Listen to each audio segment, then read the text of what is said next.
Hello and welcome back. প্রথম জিনিসটা আমি আগে বলে দিচ্ছি, ৯৫% দর্শকরা কিন্তু আমার চ্যানেলটাকে সাবস্ক্রাইব করেন না। আপনার যদি এরকম মুভি রিকমেন্ডেশন এবং রিভিউজ ভালো লাগে, কাইন্ডলি চ্যানেলটা সাবস্ক্রাইব করে দেবেন। এবং আজকে যে দুটো সিনেমা নিয়ে আমরা কথা বলবো, এই দুটো হরর সারভাইভাল থ্রিলার, যেখানে কোনো ডায়লগ নেই। কাজে যারা বলে হিন্দি ডাবিং চাই, ইংলিশ ডাবিং চাই, হিন্দি ডাবিংটা ভালো না, তাদের জন্য এই সিনেমা একদম পারফেক্ট।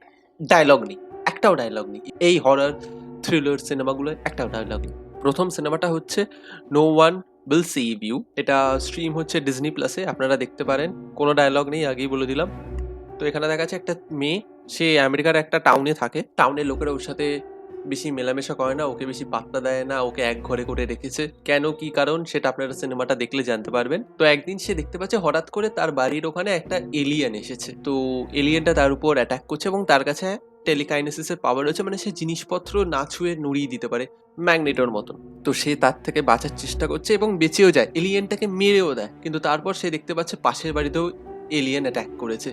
তারপর কি হয়, সে কি পালিয়ে বাঁচতে পারে কি পারে না? এবং এই যে এলিয়েন এসছে, সে কি একা এসছে নাকি পুরো গ্রুপ এসছে? টাউন তো তার সাথে মেলামেশা করে না, টাউনের লোকজন। তারা কি ওর কথা বিশ্বাস করবে কি করবে না? এবং ফাইনালি কি হয় না হয়, সেই নিয়ে হচ্ছে এই সিনেমা।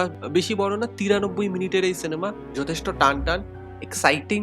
যেহেতু কোনো ডায়লগ নেই, কারোর কোনো প্রবলেম হবে না। হররের জায়গায় হরর রয়েছে, হালকা ফুলকা জাম্প স্কেয়ারের উপর খানিকটা কাজ করেছে। এবং এখানে এন্ডিংটা একটু ফিলোসফিক্যাল, আমি আগেই বলে দিচ্ছি, একটু ফিলোসফিক্যাল এন্ডিং। তো যাদের এরকম একটু ওপেন এন্ডেড এন্ডিং বা ফিলোসফিক্যাল এন্ডিং ভাল লাগে, তারা কিন্তু খুব এনজয় করবে। তো আপনারা যদি দেখতে চান, চলে যাবেন ডিজনি প্লাস হটস্টারে এবং দেখে আসবেন no one will save you. Second মুভিটার নাম হচ্ছে মনস্টার। কিন্তু এটা ওই মনস্টারটা না যেটা কোরিয়ান সিনেমা, এটা হচ্ছে একটা ইন্দোনেশিয়ান সিনেমা, যেটা রিমেক হচ্ছে the boy behind the door. তো এটার ইন্দোনেশিয়ান রিমেক হচ্ছে মনস্টার।